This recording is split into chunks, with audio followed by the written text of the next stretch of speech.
Fala pessoal, tudo bem? Há pedidos, né? Mais de uma pessoa pediu. Finalmente nós vamos tentar entender quem que é o Satã em Jó, Satanás. Ó, tá vendo, amadinho? Satanás existe, ele tá em Jó. Você falou que o diabo nunca fez mal na Bíblia inteira, mas em Jó ele ferrou com a vida de Jó.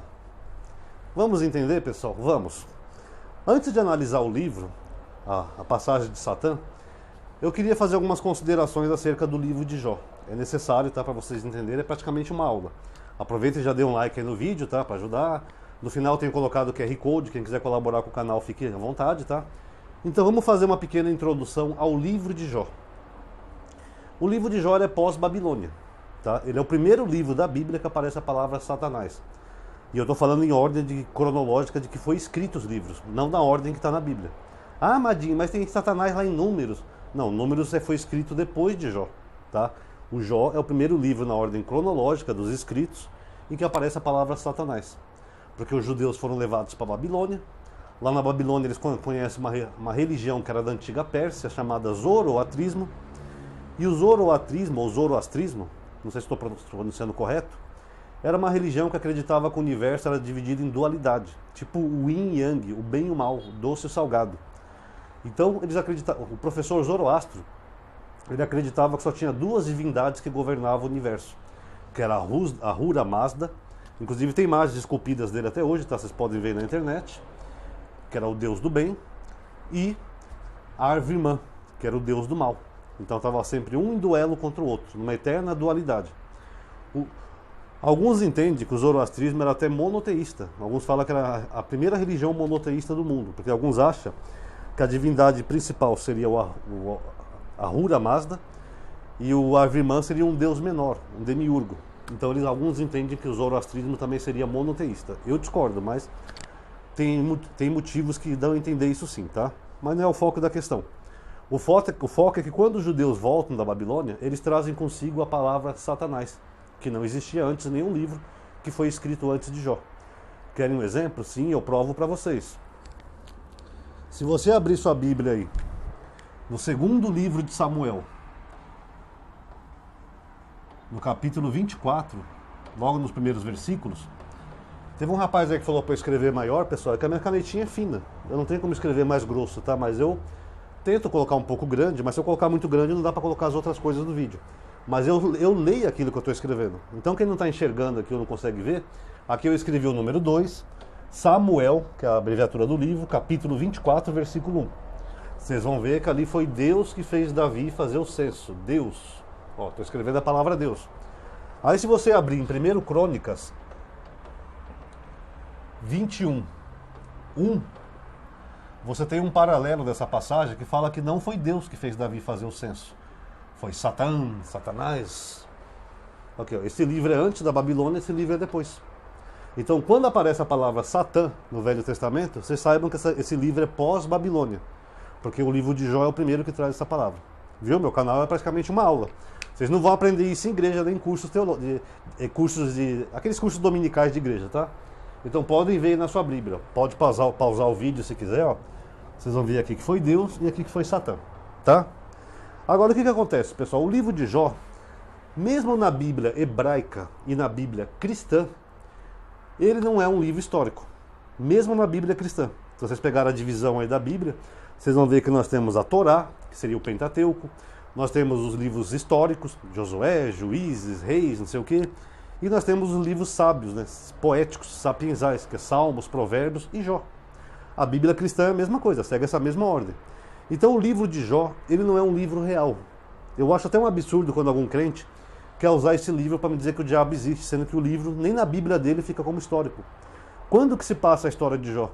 Aonde? Por que Jó não situa Israel, ou o rei da época, ou um profeta? Na época do rei Jotão de Judá, havia um homem chamado Jó. Não tem, porque ele é um livro poético. Ele é um livro só para transmitir uma mensagem. Como que Deus lidaria com o sofrimento humano. Até porque se Jó fosse real, pessoal, nós teríamos algumas problemáticas aí. Quem testemunhou o diálogo de Deus com Jó? Ou com o diabo logo no começo do livro? Quem que testemunhou para escrever no livro? A Bíblia fala que Deus não pode ser tentado pelo mal. Como é que ali o Deus está sendo tentado pelo mal? E se fosse uma história real, esse Deus ele seria o maior filho da mãe que existe no universo. Porque ele pega um homem bom, justo, que é Jó. Jó era tão bom que ele fazia sacrifício até para os filhos dele, caso eles viessem pecar. De tão bom que Jó era, e Deus tira tudo dele. Ah, amadinho, mas Deus devolveu tudo no final do livro em dobro. E os filhos? Um pai não tem amor pelos seus próprios filhos? Imagina que você tem aí seus filhos e filhas, você que está vendo esse vídeo. Aí Deus o livre, acontece uma fatalidade, você perde todos os filhos. Aí é só fazer outros e pronto? E a dor de ter perdido aqueles? E tudo isso por uma apostazinha com o suposto diabo. O livro de Jó, pessoal, ele tem duplicatas. Olha só. Eu vou ler um versículo aqui do capítulo 1 de Jó e depois do capítulo 2, ó. A partir do versículo 7. Deus então perguntou ao Satã: de onde vem? Venho de dar uma volta pela terra, andando a esmo. Respondeu Satã, aqui no capítulo 1. Vamos agora no capítulo 2.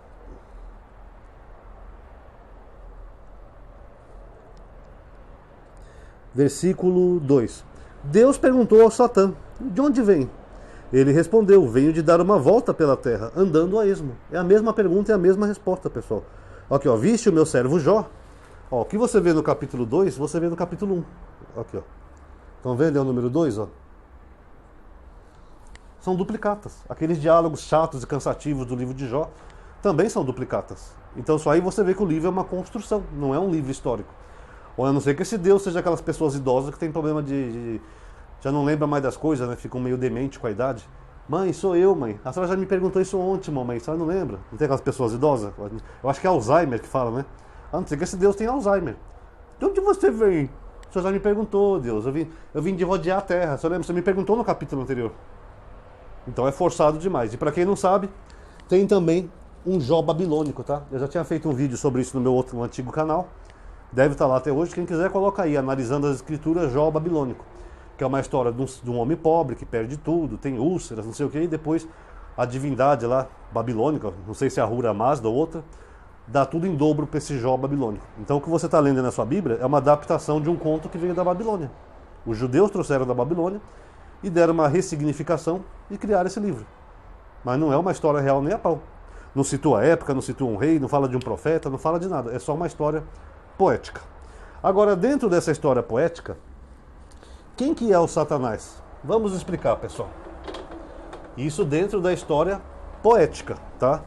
Mas dá pra gente analisar o texto. Deixa eu voltar aqui ao capítulo 1. Havia na terra de Uz, ninguém nem sabe o que é esse Uz aqui. Ó, certamente ao sul de Edom. Ninguém sabe. Um homem chamado Jó. Era um homem íntegro, reto, que temia Deus e se afastava do mal. Nasceram-lhe 7 filhos e 3 filhas. Aí fala que ele tinha ovelha e tal, não sei o que e tal.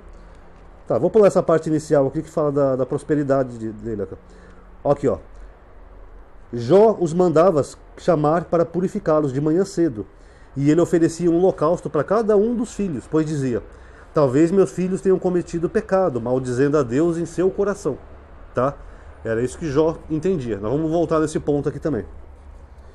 Aí no dia que os filhos de Deus vieram se apresentar a Deus, entre eles veio também Satanás. Primeiro, o que é filhos de Deus que é apresentado ali? É o mesmo que aparece em Gênesis 6, que os crentes acham que foram anjos que cruzaram com mulheres e nasceram gigantes. Uma hora eu vou fazer um vídeo sobre isso. O termo ali em hebraico, pessoal, deixa eu ver se eu ainda consigo escrever. É isso aqui, ó. Benai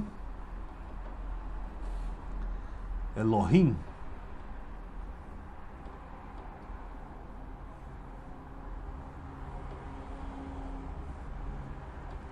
É esse termozinho aqui, ó. Benai Elohim. Benai, pessoal, na verdade, significa filho, que filho em hebraico é bem. Seria isso daqui, ó, bem. Mas aqui é uma conjugação verbal, Benai.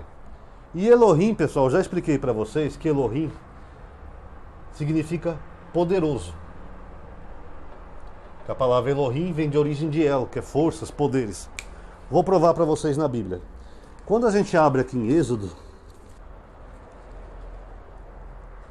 versículo 16, Deus falando com Moisés: ele, se referindo a Arão, falará por ti ao povo. Ele será a tua boca e tu serás para ele, para Arão, um Deus. Aqui é Deus falando que Moisés ia ser um Deus. Isso se repete também no capítulo 7. tá? Não sei se eu vou achar, deixa eu ver se eu acho aqui.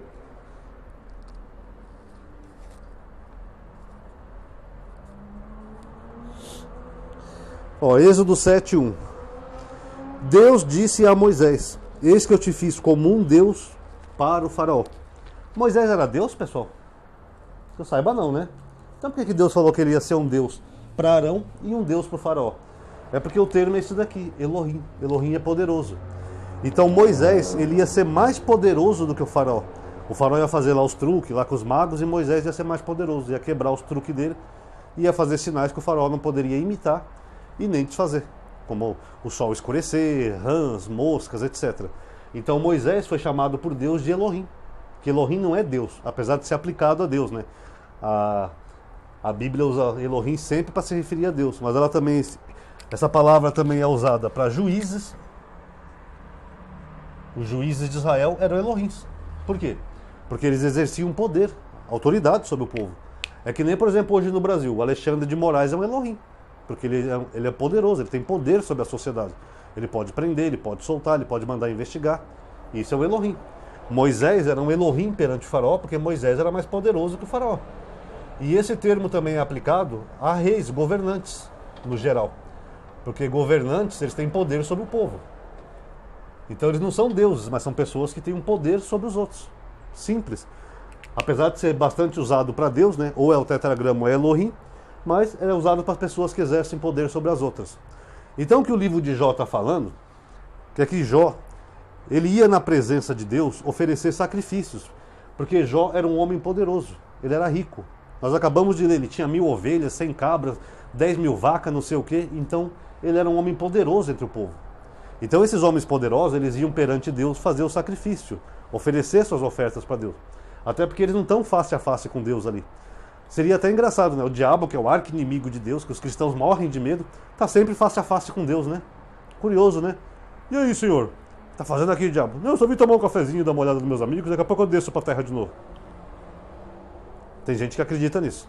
Mas enfim, então os filhos de Deus, que é os Benai Elohim, eram os filhos dos poderosos, das pessoas que exerciam autoridade ali naquela cidade ali de Jó. Era o governante, era o rei, era o juiz, e Jó era um homem riquíssimo. Então Jó também era um Elohim, porque ele tinha poder, poder financeiro. É isso que o texto está dizendo. Aí o texto fala que dentre esses Benai Elohim, esses filhos dos poderosos, apareceu Satã. Satã é poderoso, pessoal? Ele é filho de alguém poderoso? Aí dentre esses filhos apareceu Satanás, o Satã. Bom, como nós estamos vendo nessa série toda, Satã é um adversário, um opositor, um inimigo ou um acusador, aquele que acusa. E quando Jó perde tudo, pessoal, ele perde por causa desse Satã, que ele fala, ele fica acusando Satã para Deus, né, falando que ele só era fiel porque ele tinha uma vida boa. Agora, o Satã aqui no texto, ele não é um ser espiritual. Nós temos duas hipóteses teológicas para explicar quem que é o Satanás. Primeiro, pode ser o próprio Jó. Porque quando nesse diálogo hipotético, né, é um diálogo metafórico, não é real, o Satã podia ser ideias adversas do próprio Jó. O Jó poderia estar sendo inclinado a blasfemar contra Deus. Tanto que ele fala ali no texto, eu vou oferecer esse sacrifício para os meus filhos, porque eles podem estar blasfemando contra Deus.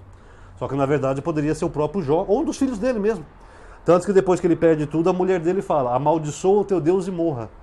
Então Jó pode ter pensado nisso, pode ter sido um pecado dele mesmo que levou ele a perder tudo. Esse Satã pode ser a própria consciência do Jó, que é adversário, opositor, que nós vimos lá em Zacarias, ou nós vimos, por exemplo, lá em Pedro sendo chamado de Satanás, etc.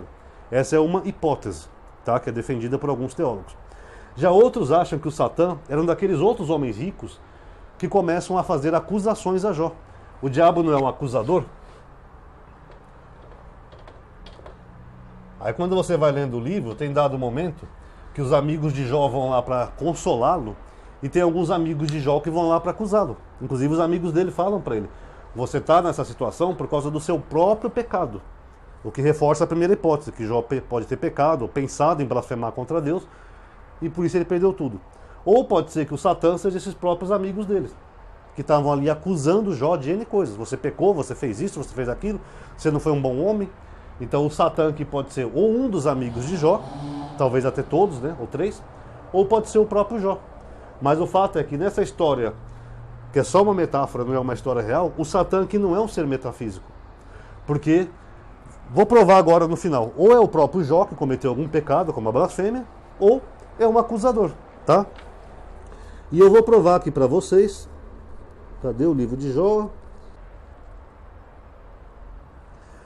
Bom, pessoal, para finalizar o vídeo, acho que deu para entender, né? Agora eu só vou provar para vocês que não tem nenhum diabo aqui espiritual no texto. Eu estou no capítulo 42 de Jó, e eu vou ler a partir do versículo 10, tá? Então Deus mudou a sorte de Jó, quando intercedeu por seus companheiros e duplicou todas as suas posses. Vieram visitá-lo seus irmãos e irmãs, os antigos conhecidos, almoçaram em sua casa, e consolaram-no, preste atenção, consolaram-no e confortaram-no pela desgraça que Deus lhe tinha enviado.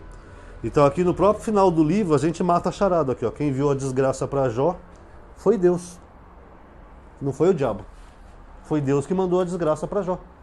Então não tem, sabe, esse diálogozinho com Jó, ele basicamente é metáfora apenas. O autor está usando uma metáfora para dizer que Jó ou cometeu algum pecado, ou algum dos filhos dele, por isso que ele caiu em situação ruim, né, quando gosta de falar aquela palavra, e o Satã aqui que estava acusando ele perante os filhos dos poderosos, ou era o próprio Jó, que já estava pecando, ou era um dos amigos dele. Simples. Então por isso que ele perdeu tudo. Agora no final fala, consolaram Jó por tudo o mal que Deus lhe causou. Foi Deus, não foi o Satã. Foi Deus que causou o mal para Jó. O final do livro mata a charada. Ah, Ronaldo, mas Deus falou pro diabo, tira tudo dele. Isso é uma linguagem poética, pessoal. É que nem aquele livro de Reis, teve até um rapaz que comentou no meu vídeo. Ah, porque Deus falou, estava conversando com espíritos, então ali tinha um espírito assim que era o diabo. Naquele livro de Reis, quando Deus manda um espírito colocar a mentira na boca dos profetas. Quem testemunhou esse diálogo, pessoal? De Deus conversando com espíritos? Quem? Isso chama-se linguagem poética, pessoal, não é literal. Você tem até em português exemplos assim, às vezes através de fábulas, alegorias, metáforas. Não é literal.